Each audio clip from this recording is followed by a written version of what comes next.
What is going on, everybody? Welcome back to Checkup, where I am your host, Bryce, as always, here to bring you hopefully what is your favorite basketball content. The premise of today's video is very simple. I want views, I'm ready to clickbait, and the trade deadline is almost here. So with the trade deadline being here, I, as well as many other creators in the space, are here to talk you through some of our favorite trades. We're here to talk about speculation. I'm putting my own little twist on it because I think you're going to hear some more unconventional names in this one. I don't think these are necessarily like the biggest names we could talk about. I'm not doing Anthony Davis. I'm not doing Ja Morant. I think those trades are pretty boring. Everybody's already talking about them. I want to do some more, maybe quote unquote under the radar stuff, maybe some stuff that's a little more interesting to me. And I also have a couple of, at least for every player that I'm going to talk about, I have come up with a fake trade. Y'all can let me know what you think about them in the comments. I tried to be as fair and I don't think I'm biased towards any of the teams I'm talking about, but I tried to be fair and I tried to think about what these teams in the past have valued and not just what I value. So that's what we're going to do. We're not going to waste any time. We're going to jump right into these. I did lie just a little bit. We are going to talk about one very hot name at the moment, and that is Michael Porter Jr. But I'm only going to talk about him because A, I think it's very, very possible that he gets moved. B, and B, it is very important that he does get moved for the Nets' sanity. Michael Porter Jr. is out there putting up 26 points a game right now. When you look at some of the stats, if you go to Basketball Index, if you follow them on any of their social medias, they keep putting out these insane stats about the amount of contested shots that he is taking and making this year. He's number one in the league, basically, in taking contested shots, contested threes, all that good stuff, and he's making them at an unreal clip. He has been spectacular this season. I really like the way he's rebounded from kind of his last year in Denver, and I think he's absolutely got some value. The Nets need to capitalize on that right now because, Michael Porter Jr. only has one more year left on his contract after this year. So it's more valuable to a team to trade for him right now. They get 2 playoff runs out of him, essentially, or they could trade him next year on an expiring. And the Nets need to lose more basketball games, right? Michael Porter Jr. almost won them too many. They won 10 games before the new year even started. Before we were halfway through the season, they had won 10, and that's not good for a team in their position because Michael Porter Jr. is not going to be on the next great Nets team. They are building around all their young guys, and that's what they need to focus on. So they should focus on getting a good draft pick. They've been pretty bad as of late, and I think they need to capitalize on Michael Porter Jr.'s value. So I'm going to go show you the fake trade I made up real quick. We'll talk about why I think it makes sense, and we'll talk about Michael Porter Jr.'s fit on his new team. All right, and here I've got the trade that I concocted. Now, my favorite Michael Porter Jr. destination is the Detroit Pistons. They could really use some offensive help. Obviously, they could use some spacing. There's an argument that MPJ is a top 2 or 3 spacer in the league right now. He takes so many different kinds of movement shots, and he would just be an excellent second scorer alongside Cade and Jalen Duren. I think he's perfect for them. The Pistons are my favorite team for them. He's a guy with championship experience, and I just think he makes so much more sense than the other teams like Milwaukee or even Golden State. And so the trade I have concocted here, as you can see, is MPJ going to the Pistons. The Nets will get Tobias Harris and his $26 million expiring contract. Jaden Ivey, a former top 5 pick who maybe isn't retaining a crazy amount of value right now, but was a top 5 pick just 3 short years ago. And then a 2028 Detroit Pistons first round pick. You could do a top 5 or a top 10 protection on that if you wanted. Out of this, the Nets get an expiring contract in Tobias Harris, which gets even more money off their books in this upcoming offseason, and they would have even greater ability and flexibility to take back bad money in favor of more picks. They get a former lottery guy, top 5 guy in Jaden Ivey. They have a lot of guards, but Jaden Ivey is a little bit more sizable than some of the guys they have, like Nolan Traore or Ben Saraf. He's a downhill guy. He would have the opportunity to put the ball in his hands and see what he can do. His minutes are very inconsistent in Detroit right now, and I just don't see the role for him. And I think he could be, there's a chance that the Nets could really get lucky and get some value out of him. And then another first-round pick. So essentially, this would be the Nets getting a former top 5 lottery pick and 2 first-rounders out of Cam Johnson. That's a knockout deal, in my opinion, and I think this works really well. I just really quickly wanted to say that I'm not sure enough of a fuss is being made about how good MPJ has been this year. We're talking about a guy who's averaging 26 points per game. He's almost definitely going to be an Eastern Conference All-Star. And again, the tough shot making it blows my mind every time I watch the Nets. This dude is constantly shooting with a hand in his face. He looks as mobile and limber as ever. I love him in this expanded scoring role, which was not really an option for him in Denver. He looks to, he really has kind of been engaged with this team and has really taken this role to heart. And he's talked a lot about how it's, was something he was so used to growing up. He was such a lauded prospect before all the back stuff at Missouri, which was really unfortunate. And now, as we're, 8 years into his career or something like that, he's really starting to come on, and it just needed a little change of scenery to really get something different. And I think going to Detroit, which is the best team in the Eastern Conference, he would give them an absolute dynamite second scoring option. He would provide them the spacing that they desperately need. And with Michael Porter Jr.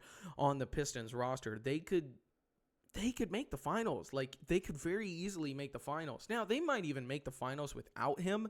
I just think this trade is giving away so little, and I don't think the Nets should expect so much to get so much for him, that I think this trade is fair compensation, given MPJ's track record. And he would immediately help the Pistons out. I don't think it's giving much away for the Pistons, and it's obviously something they need. So, huge fan of this pit, really huge fan of this fit, rather, but I'm really hoping this one is something that happens.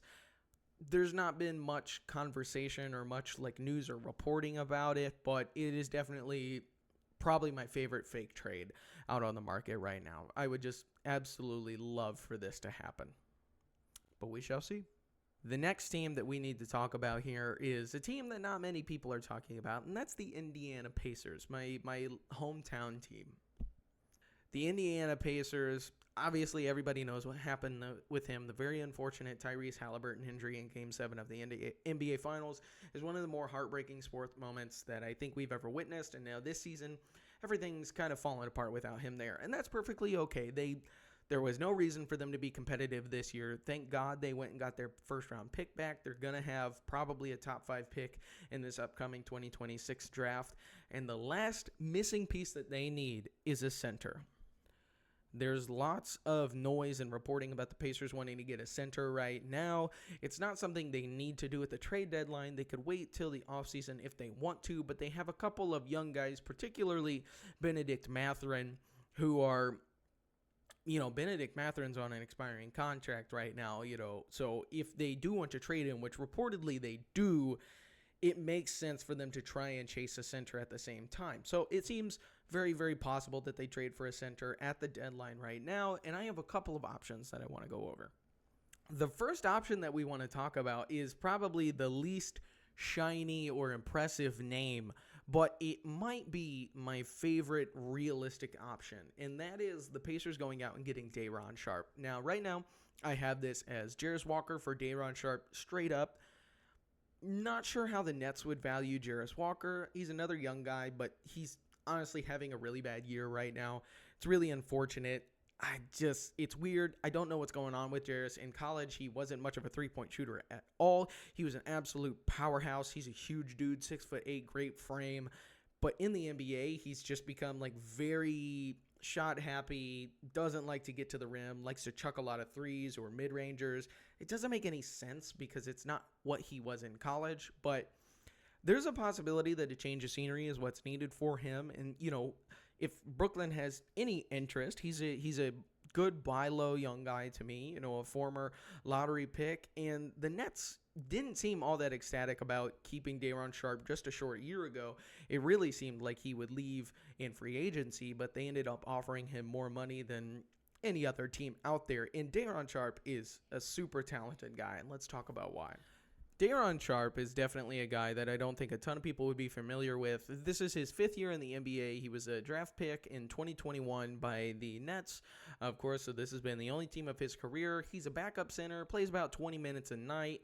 But what stands out for Day'Ron in particular is that he is an excellent passer. He averages about 2.5 assists a game, which is really impressive for a center that only gets 18 to 20 minutes a night. He's also currently averaging the highest field goal percentage of his career. The Nets really like to run him at the high post or the mid post at the elbow. They like to do dribble handoffs with MPJ to get him open shots.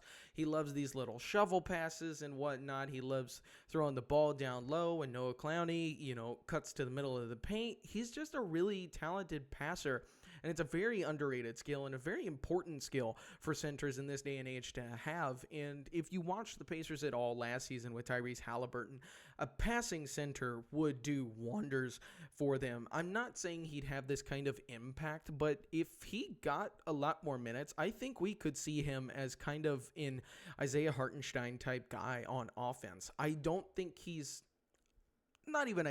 He's definitely not anywhere the defensive kind of master I think that Isaiah Hartenstein has become. He's really, truly excellent.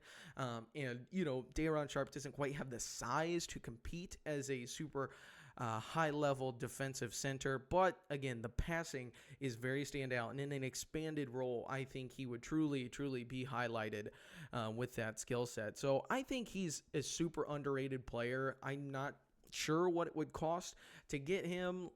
Maybe the Pacers in a scenario where they're trading Jarris Walker would have to throw in a second-round pick or something to pry him free, but that's very worth it to me because he really is good, and I'd love to see him on a good team, and I think the Pacers would do nothing but highlight his skill set, and I want Day'Ron Sharpe to succeed in this league. He's a super fun basketball player. All right, the next Pacers trade we need to talk about is an interesting one here, and I'm not quite sure what to think about it. So obviously, as you can see here, we have Daniel Gafford and Najee Marshall going to the Pacers in exchange for Obi Toppin and Benedict Mathurin. I want to talk about why this trade is interesting to me, and then we'll talk about Gafford and maybe Najee's fit with the Pacers. First things first, when I'm talking about this trade, it's important to say that I don't think anybody really knows what the Mavericks value right now. There's so many voices going on behind the scene. We don't know who's really running the operation, so it's kind of hard to tell what they would value. So this is all very theoretical, but I think this trade makes some sense to me. Let's talk about it from the Mavericks perspective first. So selling off on their valuable role players right now makes a lot of sense. I've talked about in the past how I think the Mavericks really need to tank this season because they don't own their first round pick moving forward after this draft. So it's very important that they add talent now, and they could clear off some of the long-term money on their books, or they could even take back certain guys like we'll talk about here and then maybe flip them in the future for more assets, get back some draft picks, kind of rebuild their draft stash, which has been very depleted. That all is factored into this, right?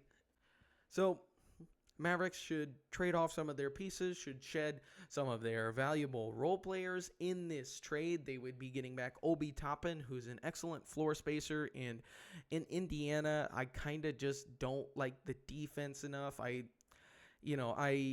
really think Obi Toppin had an excellent playoff run with them, but with Miles Turner gone, the front court defense is just really lackluster. So I think it makes sense to flip Obi for someone who's a bit more defensive minded. And then the Mavericks could either keep Obi as a floor spacer around Cooper Flagg, or they could try to flip him for further assets. They'd be getting Benedict Mathurin, who is a young guy. He is up for a deal. Yes, maybe you can talk him into like a 1+1 prove it kind of deal and get him to stick around for another year, see what he can do. But he's a big, bulky ball handler. He has obviously some scoring potential, and I think Dallas desperately needs ball handlers. They could talk themselves into Mathurin, and then Dallas would be getting back their own 2028 second round pick, which would obviously be of some value to them, because it's very possible that could be like a pick that's 31 to 35, and in the NBA that's a pretty good second round pick. And now let's move on and talk about the basketball fit for the Pacers. The Pacers are rumored to be wanting to move Benedict Mathurin. It appears that they don't have any interest in re-signing him this offseason, so it would make sense to move off of him. Like I said, I don't think the defense makes sense with Obi Toppin there, and giving Dallas back their second round pick is not that big of a it doesn't cost them all that much, right? And I think Daniel Gafford would be a huge difference maker for them. We saw when he was around a heliocentric, strong passing point guard in Luka Doncic that he was one of the most efficient bigs in the league. In fact, I think he was the most efficient. Like he had the highest field goal percentage. He would have these stretches where he would go multiple games without missing a shot, and he could definitely do that with Tyrese Halliburton around. He's a strong shot blocker, and I think that could help replace some of that Miles Turner role. He provides an excellent interior defense, some nice size that they don't really have right now, and I think it would make sense for them to go get a guy like Gafford. Now, Daniel Gafford is not my favorite target for them. I think the passing stuff is really limited from him. He's not a decision maker in that way as some other guys are. But if they were just looking for a serviceable big man who's not going to take a ton of shots, is going to finish well around the rim, is a nice upward mobility threat, and is a good shot blocker, Daniel Gafford is a great name. But I think he's also going to be a hot commodity on the trade market. And we're not going to spend a ton of time on this last trade here because I don't think it's very realistic at this point. But there were some rumors that maybe Ivica Zubac could be on the move for the Clippers. It sounds like, though, now as they've kind of rebounded their record, they're back in the playoff mix, he's probably not going anywhere. But let's do it for the fun of it, right? So this trade, Ivica Zubac getting traded to the Indiana Pacers for Benedict Mathurin, Isaiah Jackson, a 2028 Pacers first-round pick, and then that 2028 Dallas second-round pick. For the Clippers, this would be chasing some young lottery talent. Benedict Mathurin, I think, is a good NBA player. How good is really the question, but he could provide a dynamic scoring threat off the bench for them. Again, he's young, and they don't have any youth right now. Isaiah Jackson has been super up and down this year after coming back from, I think it was an ACL tear. But with a guy like James Harden, I could definitely see Isaiah Jackson, who's like a very bouncy big, being successful and just getting good, easy buckets from James Harden, and then giving up a first-round pick in 2028. The Clippers, I figure, would probably value picks that are nearer to their timeline than like way down the line from them, because they don't have anything as far as first-round picks go, and then a second-round pick, because I don't think Zubac is worth 2 first-rounders right now, and maybe that second round pick that we're talking about right there, that might be too much, honestly, given the season that Zubac has had. But let's talk about the basketball fit real quick. Now, I do have to say that as a basketball fit, I don't love this all too much, and the Pacers would have to give up a lot of value in order to get Zubac. Zubac is a guy who likes to play in the post a lot. He doesn't play particularly quick like the Pacers like to do. And while he does run a lot of pick and roll with James Harden, I'm not sure he's the best short roll passer I've ever seen, although he's certainly serviceable and can do it when needed to. He's not an awful decision maker or a guy who just can't make any decisions, but I don't think the basketball fit is there. He's definitely not a floor spacer, and like I said, he'd probably be pretty expensive as far as asking price goes, just given that he's on a really nice value contract, and he is a good basketball player. I also think that this season has been worse than last year. The defense hasn't been quite as good. The scoring is down. I think some of the efficiency numbers are down. So people are starting to give him a little more attention. Kind of the book is out on him. So things haven't been as good as they were last year, where he was arguably playing at an all-star level. But Zubac is a really good basketball player. I don't think the Clippers are trading him, so this isn't too much of a conversation. All right, now that we are all finished up with the Pacers, let's go ahead and move on to our last team, which is a team that everyone loves to talk about constantly, and that is the Los Angeles Lakers. I gotta say, this deadline for the Lakers is super, super interesting for a number of reasons, and many of them we won't dive into. But one, who knows how long Rob Pelinka is going to be running this team? There is a new ownership group there in Los Angeles, and who's to say whether they're going to keep Rob Pelinka around? So how aggressive or unaggressive is he going to be? Kevin O'Connor reported that the Lakers were trying to trade their 2032 first-round pick for multiple other first-rounders. So Phoenix did something like this last year to free up some first-rounders to trade, basically giving a really valuable unprotected Lakers pick way in the future when everything is very uncertain for 2 or 3 kind of mediocre first-round picks, from teams that are good right now or that are heavily protected. I think that's very interesting, and that will heavily play into a lot of my projected trades. We all know the Lakers have been struggling as of late. They just got their asses beat by the Trailblazers, as I'm speaking right now. And LeBron is very close to retirement. He's on an expiring contract. How much do the Lakers, really want to go out of their way to upgrade this roster for this year in this playoff run when there are so many other good West teams? In my honest opinion, I don't think it's worthwhile for the Lakers to trade for any value. They basically have no picks left to trade. They have no interesting young prospects that other teams would want. They don't really have valuable role players that a ton of other teams would want. They have a bunch of expiring contracts, and that's their value. If I were the Lakers GM, I would be looking at hey, can we trade some of these expiring guys for some picks? Let's stash up on some assets, and then LeBron is going to be a free agent in this offseason. He's probably going to leave. That's fine. Let's see if we can add some valuable people in free agency. Let's stash up on some draft assets right now. That's probably what I would do. I don't think the Lakers are actually really going to do anything if I would project it, but they're the Lakers, so they're in every rumor. They're apparently going out hunting for every guy. So I've come up with a couple of trades for some interesting players that have been connected to them in one way or another.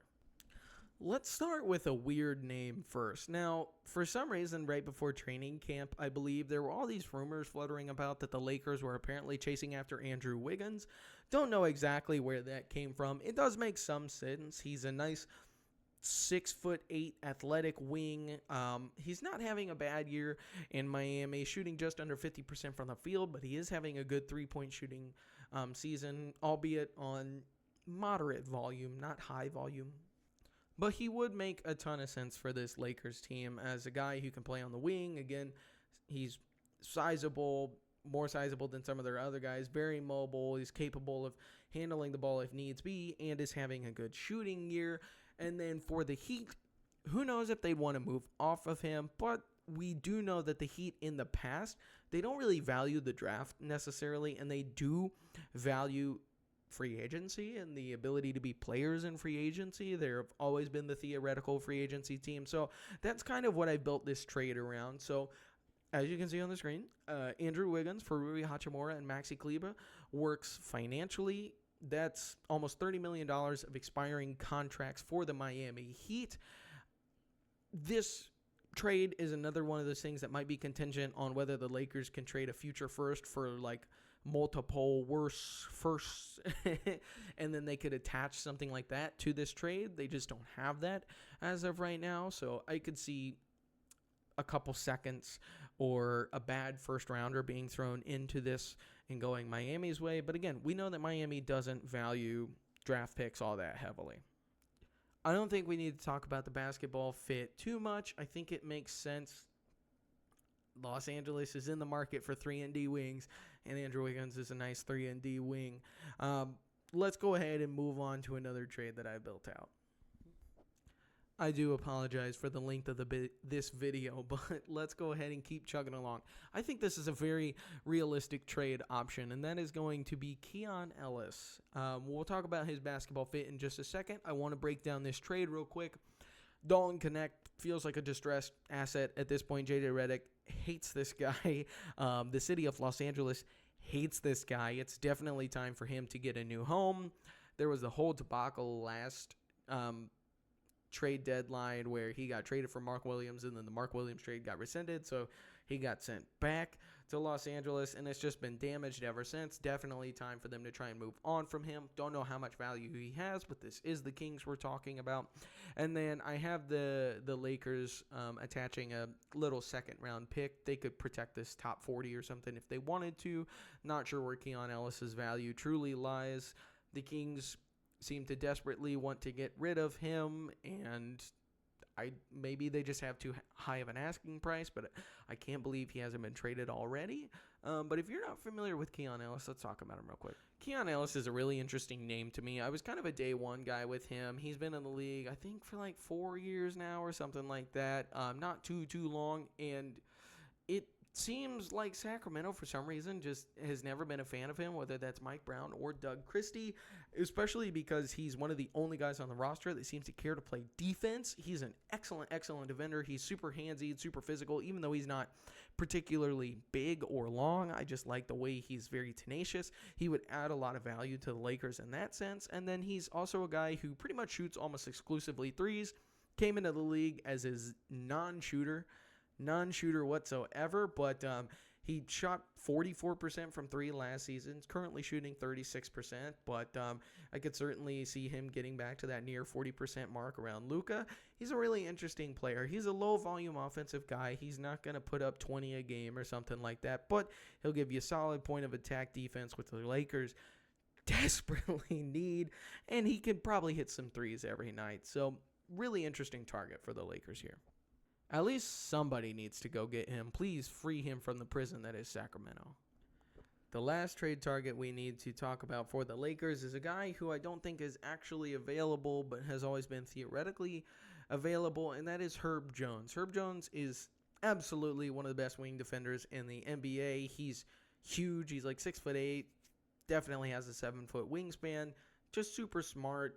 Love watching him play defense. He is tenacious.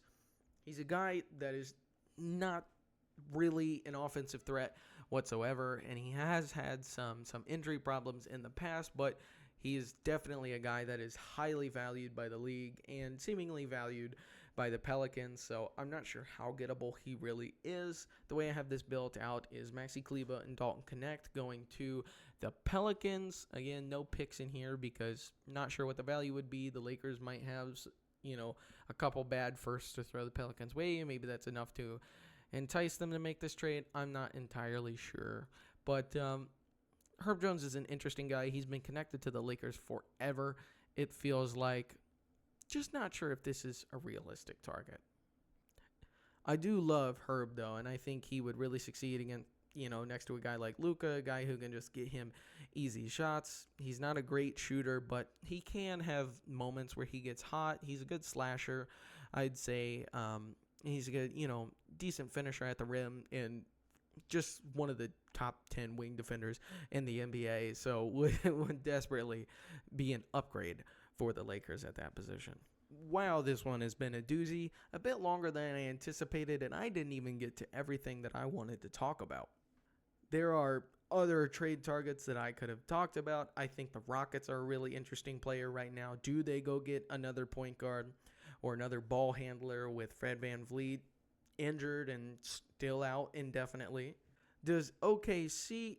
They won't, by the way. But it's an interesting conversation to talk about whether OKC would be interested in also getting another ball handler or on-ball scoring option given this J-Dub's limitations right now. And the Celtics also are seemingly in the hunt for a center, not replacement, but a backup center to help bolster their roster with the rumors of Jason Tatum's return seemingly not dying down and them being a shockingly good team this far into the season. Another interesting player for me. But we could talk endlessly about theoreticals over and over again. So I think I'm going to have to cut things off here. Thank you so much if you made it to this point in the video. Again, I understand this is a long one, but I hope you learned something and I hope you enjoyed this. If you're new here, go ahead and follow, hit that subscribe button, like this video, share it with your friends, family, whoever will listen. Comment, get down in the comments. Tell me if you like anything that I'm talking about. Tell me if you think I'm an idiot. I could be. It's very possible that I am, and I need you to tell me. So feel free to do that. Otherwise, I hope you all have a wonderful rest of your day and or evening, and I will catch you in the next one. Okay, bye.